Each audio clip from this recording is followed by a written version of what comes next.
What are you drinking? I have a glass of kombucha. I am about to crack open my Lagavulin. Chris, it's nice to meet you. Like, officially.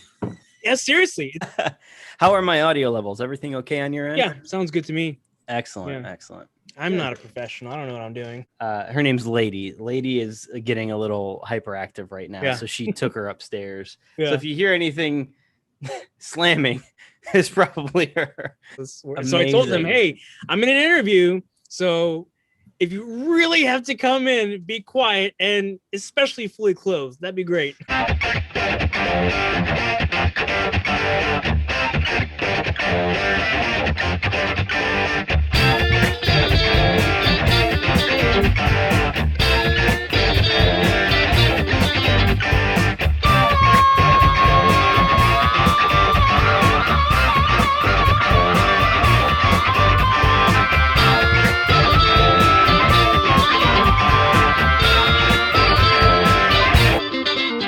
Hey everybody, thanks for coming. Welcome back to Drinks with Dreads.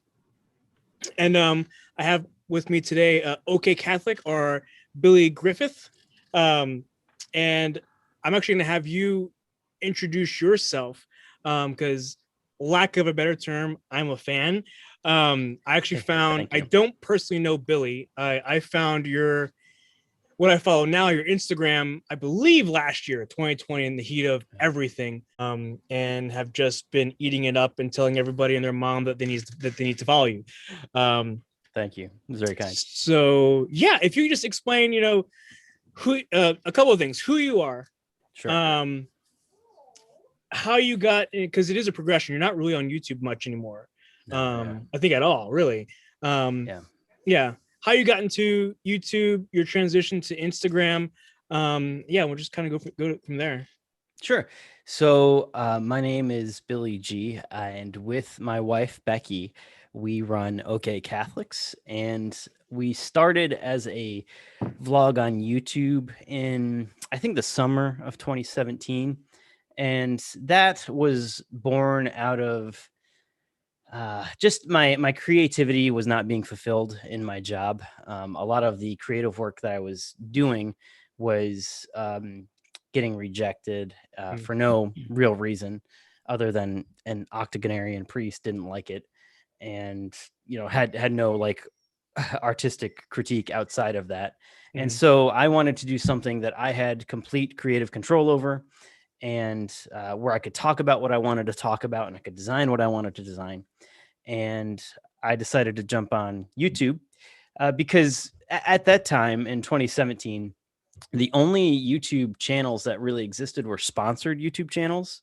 So, your Ascension Press, your Catholic Answers, and a number of other people who are academically and professionally Catholic. The amateur Catholic channel was very small. Like, the pool was very small. Daniel and Anna of That Catholic Couple, they actually inspired a lot of the work that we did. So we followed a lot of their format. We copied a lot of their videos and made them our own.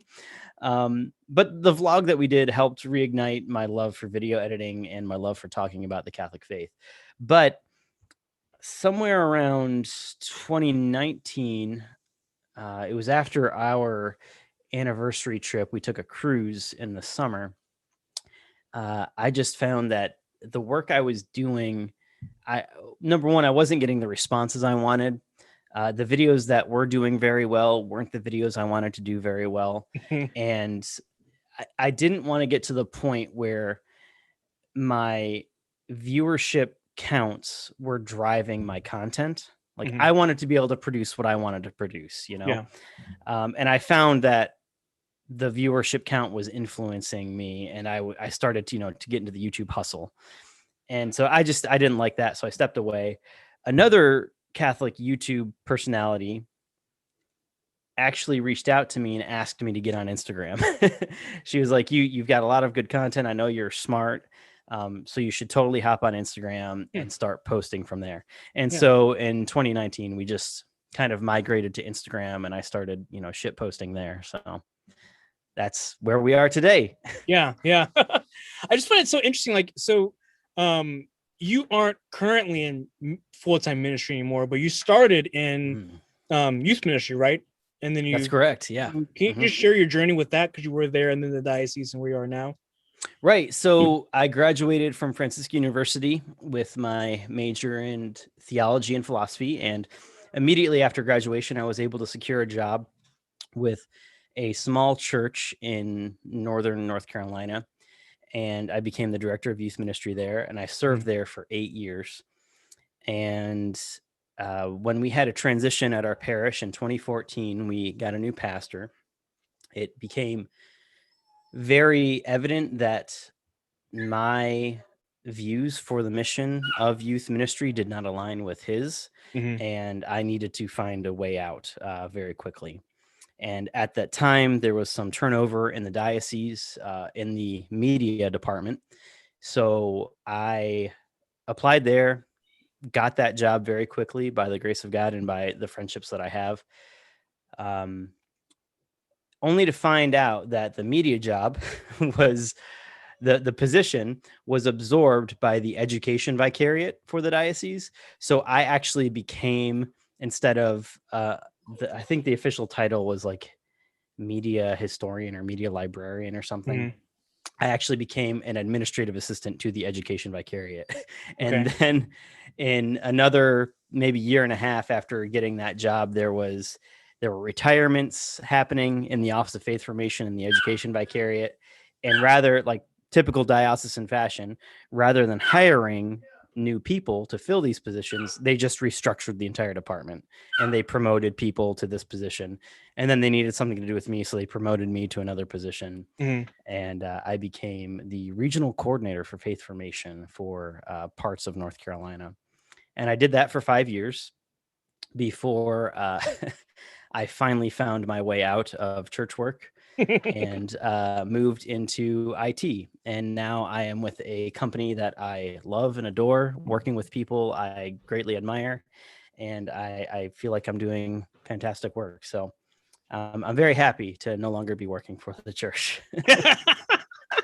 My theology degree is serving me well in IT. There So you go. yeah. That's hilarious. I mean, you mentioned someone like it really encouraged you to get on Instagram. Um, so what would you say? From what I've seen, the YouTube channel was very catechetical, Right. right? What would you say is the difference, or what's your? Is there a different goal with what you're doing on Instagram? Yeah, that's hard to nail down. I don't really have a goal. Like I just got on Instagram Mhm, because I wanted a place to I wanted to look for other Catholics to follow and to like expand my knowledge about the faith and to engage with other communities that were Catholic, only to find that so much of the Catholic world on Instagram is deeply rooted in this conservative political ideology. So I just felt like I had to respond to that mhm, because there's so much untruth that is twisted in that political ideology that is not representative of the Catholic faith. mhm, So and that just kind of organically happened. Like I just started responding to other people on Instagram and to common arguments that I saw popping up all over the place. And from that, that was really my jumping off point, I think, mhm, where I started just accruing followers. I'm still a very tiny account by all metrics, but um, I grew very quickly in a very short period of time in a way that I didn't expect. mhm, So now, like, thinking about it, trying to be more, I guess, professional or mindful of what I post. Um, I do want to be more productive because I've been very destructive and incendiary with my language, just because of how angry I get. I get so worked up at seeing people misrepresent what the church teaches, mhm, um, and to see that gain such a following, it's bizarre to me. So I would like to, Sharon Says So is an account that I admire on Instagram, and she is just a treasure, delightful to engage with, always able to calmly, rationally present just facts and Mhm. data and just say, here's what it is. And when people ask for her opinion, she is always able to very gently navigate, like giving her opinion in a way where people can say, okay, I get it, and not have this, screaming match back and forth. Right. And so I would like to get there. My temperament probably won't allow me, but I would like to get to a point where I'm more productive with what I'm doing. Um, I hope. Yeah, no, and just to speak to that, I mean, like your temperament or whatever you want to call it, like I think what drew me to you, and I can't remember how I stumbled upon your Instagram, um, but I and I'm sure you've seen this, and I'm gonna bet money that you've had messages just that there is a large group of Catholics. I'm gonna assume a lot of them are around our age, older, older millennials, maybe even younger. Um, Yeah. who kind of grew up in the church, like myself, grew up with the life teen era and everything, and not downplaying life teen at all. I'm where I am because of going through that. Yeah. Um, Likewise. Yeah. yeah, but seeing that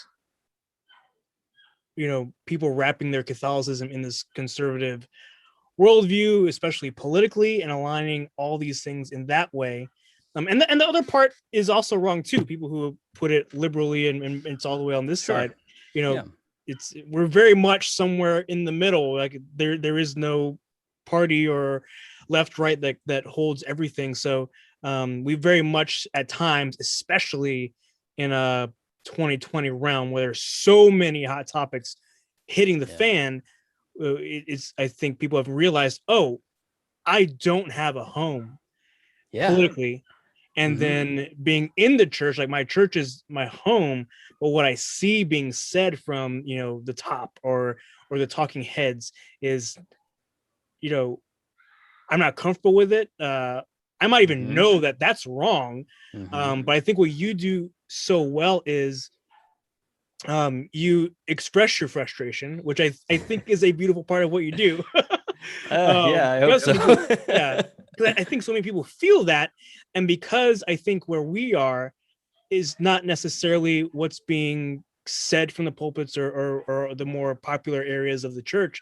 So for the most part, we're kind of quiet and Mm-hmm. in our heads or talking to like myself with my spouse or in our close circles, but kind of feeling like we're alone and everyone else is on this conservative push.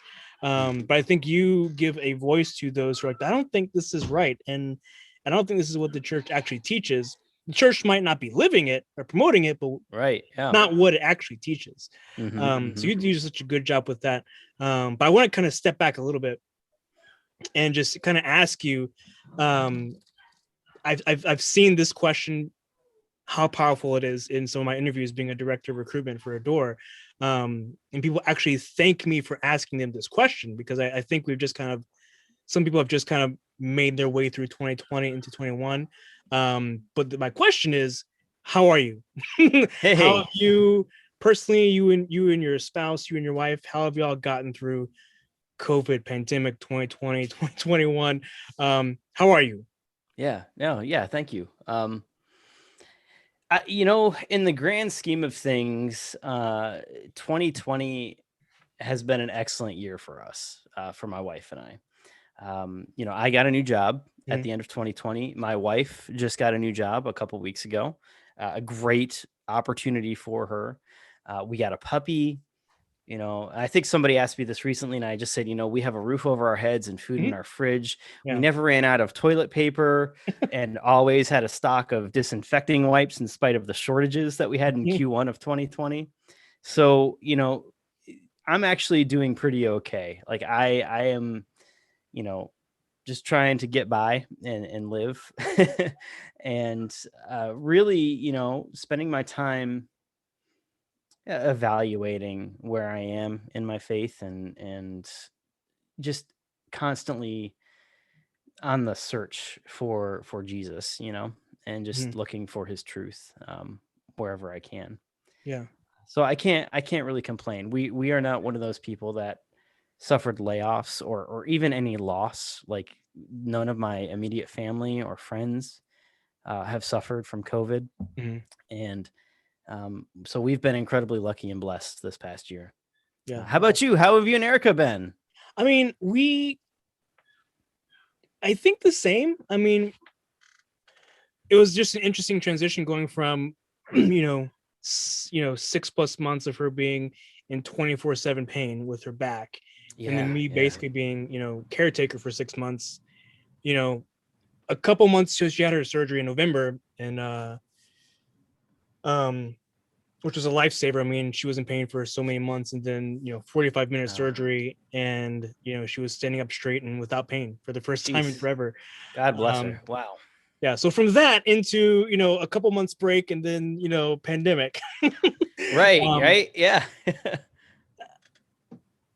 I think we're in different boats. I mean, for me, I feel like I've been great. My I do want to ask you this, but I feel like my uh I want to get more into your own personal faith as much as I can, but I feel like mine really hasn't been challenged. Mm-hmm. As in, like what do I believe, or do I belong to the church?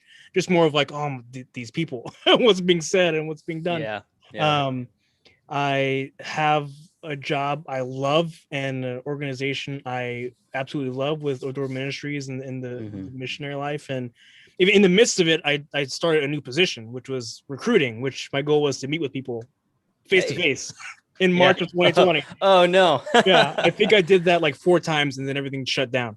Yeah, Um, yeah. but it was great. I mean, I got to test out this new position that's brand new to our organization, and learning a new skill and falling in love with it, continuing to take part in ministry. Um, in the midst of that, Erica started her own uh, cake business where she Hey. bakes and decorates cakes here at home, and it's just flourished and taken off to where I mean, Oh wow. her summer is almost fully packed. Good for her. Oh, that's incredible, man. Yeah, so that's been a fun thing for her to keep her busy. And same thing, her creative outlet. It was a huge Mm. part for her. Yep. Um, I think you mentioned it in one of your stories recently. Just so she's a convert. So she converted. She'll kill me if I get the year wrong, but I think it was 2007 where she converted to the Yeah. church, more or less kind of group evangelical. Um, and so the past few years, she's been doing some very, especially all the topics, like she's very serious deconstruction of what Mm-hmm. she Mm-hmm. grew up with. And she's where she is spiritually because of what she grew up with. She's, and we, thankful to her parents for building her with a sense of, understanding of scripture and relationship with Christ. But Yep. very much like rethinking a lot of things she was taught or experienced in the past. I think you mentioned kind of the same thing, like you've been kind of reworking things. Um, so for her, it has been a very tough year, emotionally, spiritually, just across the whole gamut. Um, uh, but I'd say she's made it through. We're making it through. Yeah. Yeah. Yeah. I mean, all throughout pandemic, when I wasn't doing interviews, I was like, listen, we need to like talk about everything you're going through right now. So Good. eventually, Oh, that's hopefully so we can, good. yeah, hopefully we can get her on. Um, but yeah, I want to kind of just kind of briefly, like how has your faith personally been affected by anything going on with I know y'all were fine financially and like that, but just with what's been said and what's been done and not said, not done, as far as like the race and masks and Yeah. vaccines, Yeah. and um have y'all been challenged in any way faith wise, or just more with the talking heads and the faces? Absolutely. So, in some ways, in a lot of ways, the pandemic has negatively impacted my faith. And a lot of that is because I saw priests succumb to conspiracy theories and begin preaching nonsense during their homilies Mm-hmm. or posting on social media or their parish website or their parish bulletin instead of focusing on Christ and the Gospels. Mm-hmm. Um, it's painful for me. It's heartbreaking, because it hurts. This is my family. The church is my family. It's my home. So it hurts to see that so many in the Catholic community have, during the pandemic, with the lockdowns and the uncertainty, and just the confusion, retreated to the internet and Mhm. found space in these communities that are incendiary and teach untruth and fall into the rabbit hole of, conspiracy theories. It's just, it hurts to see. But I mean, even before that, you know, when I worked for the church, you know, I told people an analogy that, once you see how the sausage is made, you kind of lose your taste for it. Yeah. And once I saw how the bureaucracy of diocesan policy suffocates the life out of ministry, like it was a constant moral struggle to want to stay employed for the church. Hmm. Um, and Why that would could be you something. why would you say, like, you said specifically a moral struggle for you? Yeah. Well, and I'll say the caveat is this could be something unique to my experience. I'm sure there are plenty of dioceses that have a vibrant, community and a Mm. vibrant employee base, but I would not say that was my experience. So my moral struggle is I was now a representative of the diocese. I was an arm of the diocese. Mhm. And in my position as a coordinator for faith formation, I essentially worked with 32 different parishes Mhm. in my area. And I would be consistently networking with directors of youth ministry, um, directors of faith formation, middle school ministry, um, evangelization. All these ministries that would be involved at different parishes. And a lot of the times when they would come to me for help, I'd have to be, the drone. I'd be like, I hear what you're saying, but the diocese, the policy is that you have to do X, Y, Z. Mhm. And I couldn't, like, I could never give them the answer they wanted to hear when they wanted to do something. And I mean, some of Yeah. the policies are crazy. Like, if you wanted to have a parish festival where you rent equipment, like carnival equipment, with a dunking booth or something, well, you have to make sure you get a letter of insurance from the company, and that you take out an insurance policy that covers at least $1 million for your parish in case somebody gets injured on one of these rides, because you're technically liable. Right. And like all these hoops you had to jump through, and something I had to represent. And then I had to also simultaneously see a number of priests completely disregard that and say, what are they going to do? Fire me? I'm the Yeah. pastor, you know? And so, like, seeing all these conflicts and confrontations with policy and ministry was very difficult for me. And so, like that, like I say in strong language, that suffocated the spirit out of these ministries, and it suffocated the spirit out of me and my love for the church, Mhm. for church labor, I should say. So that's, you know where I was, in addition to a number of other factors. Uh, the pandemic just kind of exacerbated that, because in addition to it being a pandemic, it's also an election year, right? So Mhm. the political rhetoric just ramps up to literally insane degrees, and you see Catholics just tearing each other down, Mhm. like without any thought. There's no room for nuance in Catholic moral theology in their minds, in Yeah. spite of actual Catholic moral theology having a lot of nuance, like Yeah. having so many considerations that are in play when you're judging the morality of an act, especially when it comes to voting, and just yeah. I could keep talking and just I'll get myself worked up, and I don't want to do Yeah. that. Maybe we'll get there. Yeah. All that to say, in a lot of ways, the pandemic it just amplified what I was already going through. Mhm. Really, Yeah. yeah. How'd y'all deal with, what we all went through in the church, more or less probably worldwide, but, with um, not being able to go to mass or receive the sacraments? How were y'all with that? Mm. So here's something our diocese did do very well. Um, Becky and I, we've been serving the church in our area for so long. We're actually good friends with many priests in our diocese. So she and I were never at a lack Wow. for access to the sacraments, like not even a little. My diocese almost immediately dispensed the Sunday obligation, but many parishes were able to quickly move to the reduced capacity masses, and we're still offering the sacraments. One parish, like 2 miles down the road from me, did drive-by confession every Friday and Saturday. So I took advantage of that on a weekly basis, and it was excellent. It's one of the best ways to do confession, I think. Like, even though like you're masked, the priest is masked, like, but seriously, you just like you've got the social distancing requirement. You've Yeah. got you're meeting all the guidelines that were required at the time. Um, and it's North Carolina, it's beautiful down here. Yeah. So being able to go out and just meet the priest in the middle of the day and receive the sacrament of God's mercy and forgiveness. That was very positive for me. But in addition to that, I mean, we have a very close friend who was able to offer us mass for Easter, and it was a private mass that he did for us and another good friend and her family, and it was quiet. Social distancing rules enforced. We were masked.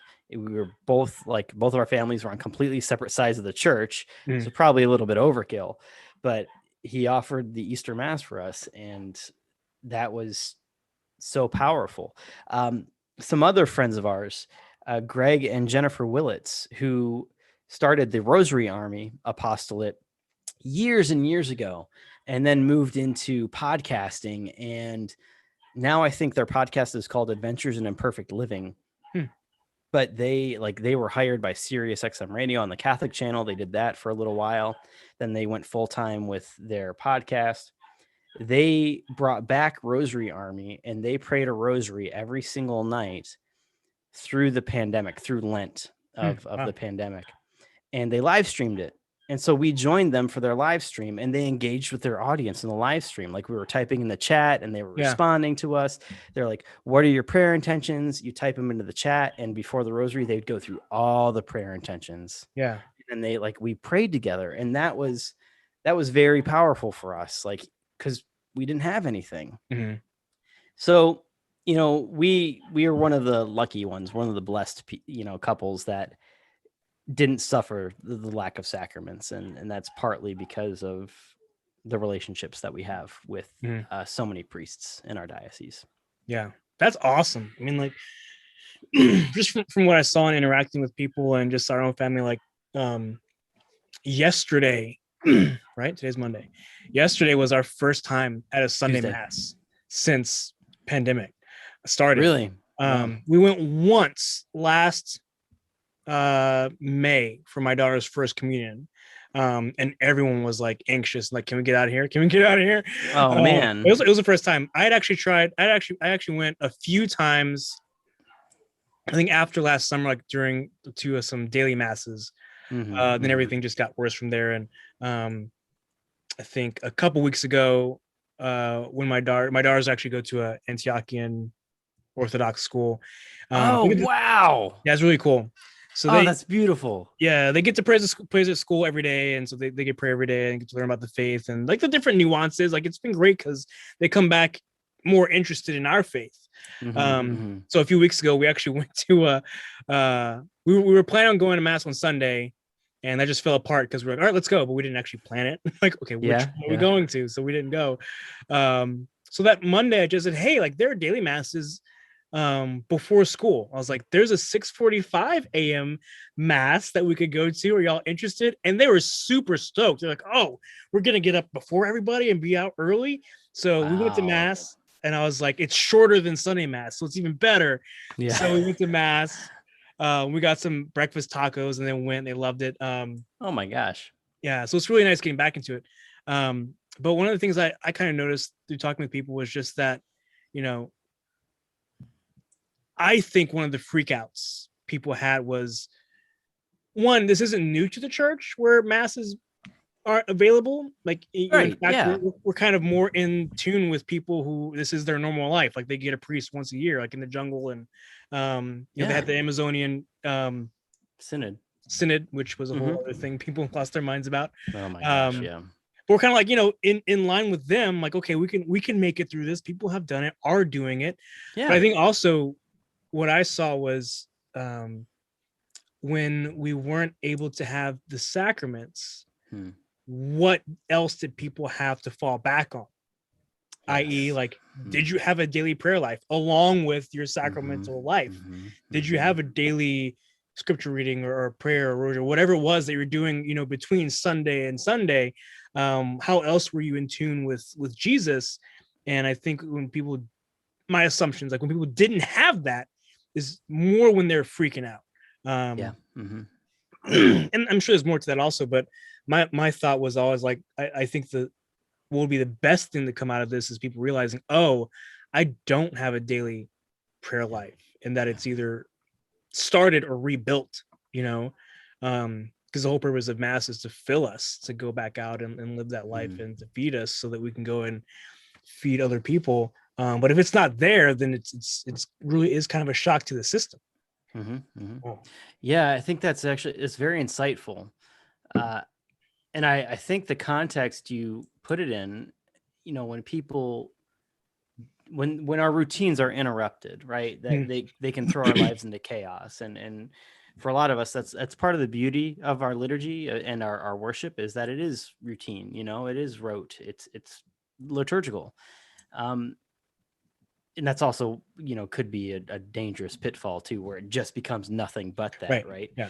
But when that is taken from us, and we don't have a personal prayer life, what else will we fall back on? Mm-hmm. And what I witnessed, and what I think many other Catholics witnessed, was the adoption of political ideology and rhetoric, and kind of allowing that to become the focus and get worked into a frenzy around the election of 2020. And then soon enough we saw conspiracy theories like this is a pandemic, they're going to Mm-hmm. inject you with a microchip, it's caused by 5G, Yeah. all this stuff, which kind of points to our need, our need to have uh, this community. And when community is taken from us, then we find it somewhere else. And since everything, kind of moved online, and even our masses, we were live streaming everything, which is not by any means, that's not a bad thing. I think making the mass more accessible is a very good thing, not a substitute, but a great Mm-hmm. supplement. um, it's it's really a piece of history. We're going to be able to look back, because it's always hard to look back on something when you're still in the midst of it, and we're Mm-hmm. still in the midst of coming out of this pandemic.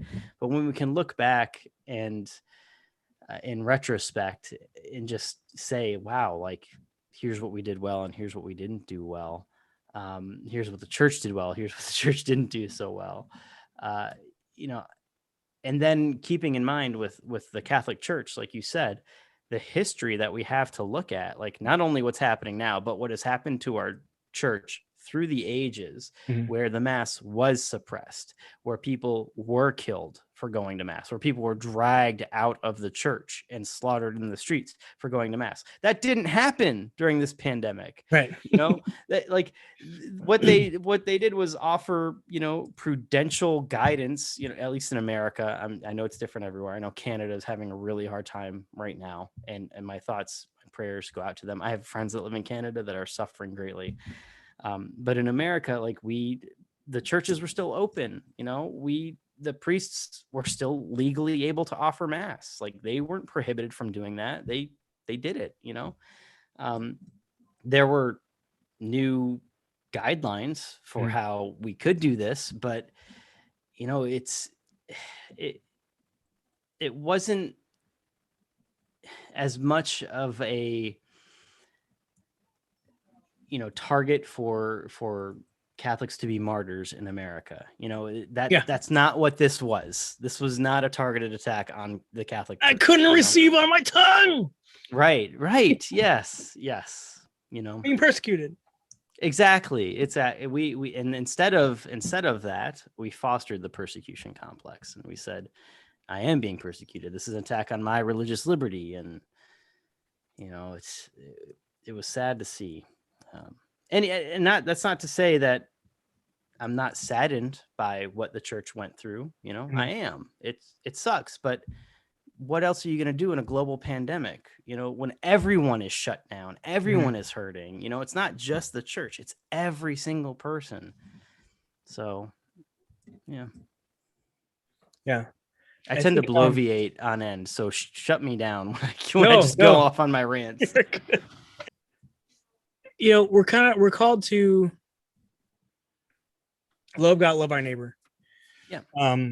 In that order, how well or not so well? Because you're dealing mainly on social media, but what was the issue with being on social media in the pandemic, and just people not knowing how to talk to each other, how to debate, how to have a conversation? Hmm. Yeah. Yeah, in the context of social media, so there are a lot of factors. Neil Postman writes about this beautifully in a lot of his works. He's got Amusing Ourselves to Death and a number of other works that talk about the issues humans have with communication, particularly digital communication. And one of the things he notes is that it's difficult, if not impossible, to have authentic conversations through a medium that simultaneously connects us and disconnects us Mhm. at the same time. A little bit of redundant, but like right now, we are connected through the wonders of technology, but we're simultaneously disconnected. Mhm. I'm not, with you able to share a beer, and you're not here able to meet my puppy and Mhm. walk around North Carolina. That would just be a whole different level of human experience that would allow us to engage on a probably deeper and more meaningful level than we can do here, because this medium is limiting. Right. And social media in particular does the same thing. But when you introduce the corporate element to social media, um, you find that what gets rewarded with the algorithm, that the algorithms that different platforms are using, is that anger, fear, incendiary remarks, sarcasm, insults, those are the things that are amplified most Mhm. and drive the most clicks to the most profiles and have the greatest amount of engagement. Mhm. So when you have a platform that rewards behavior that is not indicative of the beatitude to love your neighbor, then you end up with what we have now, fractured communities that are always hurling insults at one another, that are using straw man arguments to attack the other person. we Mhm. we we find our tribes, we find our groups. It becomes us versus them. Even in the Catholic circles, even if you can narrow it down, you don't have to look at liberal versus conservative, Republican versus Democrat. Narrow it down to like the Catholic Church. You've got the rad trads versus the Novus Ordo group versus somebody in the middle versus somebody who supports Pope Francis versus Mhm. somebody who doesn't. And then you got versus the schismatics and the sedevacantists and the Taylor Marshalls and the Timothy Gordons, and Mhm. all it goes down, and like people have camps and tribes, and you stop talking with one another and you start talking at one another, and when you do that, you end up going in circles. You're talking around one another because there's no real engagement. Mhm. There's nothing. It's just you know, uh, you see an argument, you're going to respond to it. And there's no thought, there's this disassociation. There's no thought of the person behind the screen. And that's kind of what this does. It rewards us for that too. The anonymity of being behind a computer screen, you can be more of an asshole than you are in real life because Yeah. there are less immediate consequences for that. Like, you don't, like, if you and I were meeting in a room and we were talking and we got heated and we had a disagreement, in my humanity, I would like to think that I would be more empathetic. If we had a disagreement and you got worked up, I would like to think that I could be like, I could see that in your tone, in your body language, and just everything of the experience of you. And I could then adjust my behavior for that and be like, whoa, like, I value this relationship. I value this opportunity to communicate with somebody else and connect with somebody else. So, like, rather than just escalating, I want to bring it down so we can go back to that level of human engagement instead of just hurling insults or throwing blows. Yeah. That doesn't happen online. We disassociate. We see a computer screen. We see words. We don't see the person. And when that happens, you have a world, a land that is ripe for division. Mm-hmm.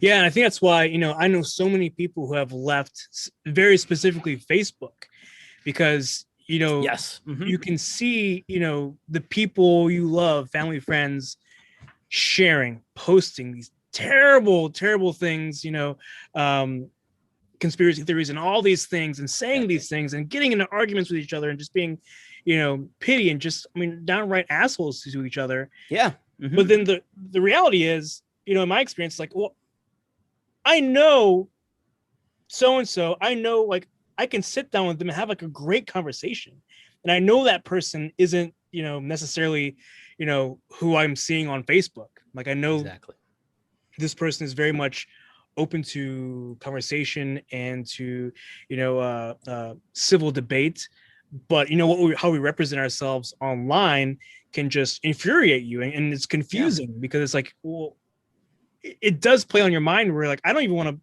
be around that person in real life because of how they are on social media, even though you have a history of having a great relationship.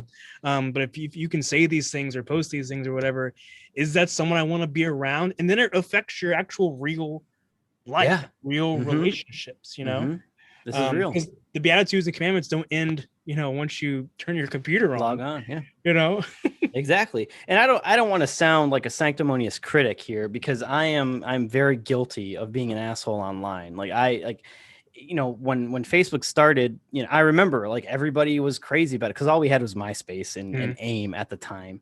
And so when Facebook came out and it was limited to college students, our college campus went nuts when that our college was accepted and, like, our domain was validated. So back then, it was a great opportunity. I was connecting with other people on my campus. We were sharing photos. We were talking about what we were going to do that night. We're inviting people to events. That was fun. And then it went public and it opened up to everybody. And then, we've seen in congressional hearings how they basically experimented with the algorithms to see if they could influence people's behavior, and they did. And then it just grew into this monster beyond their control. And I was guilty of that as well. Like, as a youth minister, I had to toe the line of the church. My parish was very conservative. I pushed a lot of things that I regret through my Facebook profile. I've purged much of my history. I've all but deactivated my account, but I'm not active on Facebook anymore because, like you were talking about, people tend to be very mean online, even friends and family that and that you love. And I can't engage with them. Like, I can't engage with them online. It has to be face to face, because when it's online, you just disassociate. You don't think of somebody as your aunt or your cousin or your uncle or your father, your mother. You just argue, and I don't have time for that. Well, I obviously do, because on Instagram I argue all the time, but that's different. Yeah. And I think what I appreciate so much about what you do is, there was a time back in 2006 to like onward, to where I was very much on the very far right conservative. I worked at a pro-life organization, which I still love today. They do amazing work. And when I was interning in Austin, I found this Catholic station, Relevant Radio, fell in love with that.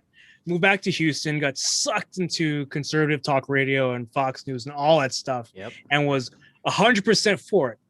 Hunt them all down, send them back, type thing. But Wow. then, Yeah. through my wife, who's first generation Argentinian, meeting people who were immigrants, are immigrants, meeting people who are here illegally, and getting to know them and their love for this country and their family, hard workers, and taking part in society. And then it really was that switched the flip for me, and I was like, wait, maybe I should check and see what does my church teach about all these topics that are floating around in the sphere. Mm-hmm. And it hit me. I was like, oh, it's not what they're saying. Yep. And we started delving into, church social teaching and on immigration, on race, on, fair wages, on all these things. Yeah. And it's kind of what got me to where I am now, where I'm like, neither party, neither of these groups or tribes or whatever are speaking for me or what the church teaches. Exactly. So in your experience of what you've been doing with OK Catholic, and really you're just engaging with the moment of what's going on socially, politically, with race, pandemic, it's everything that's going on. You kind of go and you kind of delve into that topic, and you pull out sources and documents of here's what the church actually says, no matter what this person or that person or this priest or that priest or bishop, whoever has said, here's what the church says in writing. So when you do that, when you cite your sources, on Instagram, especially through your stories, I have so many of your stories where I've just taken like screenshots of things you say, things you post. What's been your experience when you've put out there, okay, no matter what side of the argument you're on, whether it's about race or mass or voting, Biden's not Catholic or Oh my gosh. Yeah. race relations or whatever. When you cite a source, what's been your reaction to people? Do you still have people trying to fight you on the actual church sources, or do you see people changing their minds? Like, what's your experience of providing the answers in writing out there for people to see, and even go and read on their own? I've done that where I've taken notes, like, okay, well, let me go actually look that up on the amazing Vatican website, which is so put together so well. What's been your experience, people's reactions to the sources you provide for us, whether it's on race relations or voting or whatever the topic is of the day? Yeah. Well, first I'll say that's a very charitable interpretation of how I post online. So I thank you for that very much. But lately, I have been trying to just be more, here's what the church actually teaches, instead of flavoring it with Billy's unasked for opinion. No, keep the flavor. Keep the flavor. The responses have been mixed, expectedly. I mean, I don't have a huge following, but it's enough to have engagement. And, take the response I did to the claim Biden is not Catholic. And that is one that was very popular leading up to the 2020 election. And it still remains popular today because certain conservative talking heads love to repeat it ad nauseum. Because baptism doesn't count for anything anymore. Yeah, it's factually untrue, and it can be proven. It is judicially and sacramentally untrue. Like, he is, by all accounts, according to the faith of the church and according to the law of the church, he is Catholic. Like, nothing removes that indelible mark from his soul. Nothing can. The church is even explicit in that, in saying no sin can remove this mark. So it doesn't matter what you do. What people miss is that that's what makes the sin so grave, especially when it's publicly manifest. And that's why, like, that's exactly why Catholics are upset, because he is, Joe Biden in particular, in terms of, in the context of him supporting policies that appear to expand abortion in America. That's why it's so grave, and that's why it's so upsetting to Catholics, because it's such a slap in the face to what the church teaches. I think it's a little bit more nuanced than that when you're in politics, and you are a public figure that is not in a theocratic government, and we are in a democratic republic with a constitution, and we have to adopt this pluralism where we have to present our moral claims in the context of secular natural law that makes sense within the framework of the Constitution, which is a secular document. It is not something that we can rule by saying the Bible says this or the church teaches this. It's much more difficult to navigate those waters. Even Thomas Aquinas, before democracy was even a thing, even Thomas Aquinas talks about the natural law as subversive when it comes to kings abusing their powers and enacting laws that are unjust and will lead to society's disintegration. You know, in the name of the Catholic faith, right? Because this was happening in his time with King St. Louis of France. Like, this was happening, and he was critical of the king because he was trying to enact. The king was trying to outlaw chess because he said chess is a form of gambling, and if you do this, like, you are evicted from my court. And he started, like, you're just like. And then he cited like some like this because this is what God teaches. And Thomas was like, what the hell are you talking about? Like, even Thomas Aquinas he said that, like, outlawing prostitution would cause greater harm to society, particularly the morale of your army, than it would benefit it. So it behooves the king to not criminalize prostitution. Like, so you're just like, what? Thomas Aquinas is teaching this. People are like, well, no, he didn't teach that. Yeah, but he did. And, but what you find is, like, people, like, some people are willing to listen. Some people are willing to look at what the church teaches and, like, really critically do some introspection and say, okay, maybe I should rethink what I'm saying. More often than not, because the communication is online, the engagement itself is disingenuous and people just want to repeat what they've heard. And so instead of reading objectively what the church teaches, they'll go find somebody else's authoritative interpretation, and repeat that and regurgitate that without really any thought. It's that cross section of theology and the lived experience of life. Mm-hmm. I guess you could even say, being pastoral. Exactly. Yes. People lost their minds when Pope Benedict said that, it could be moral for, a male prostitute somewhere in Africa to wear a condom because he's seeing the good of the other person. He's I think it was HIV positive. Yes, he's correct. Seeing the good of the other person and doesn't want to pass that on. So in that way, it could have been a moral act to actually use the condom because he's seeing the good of the other person.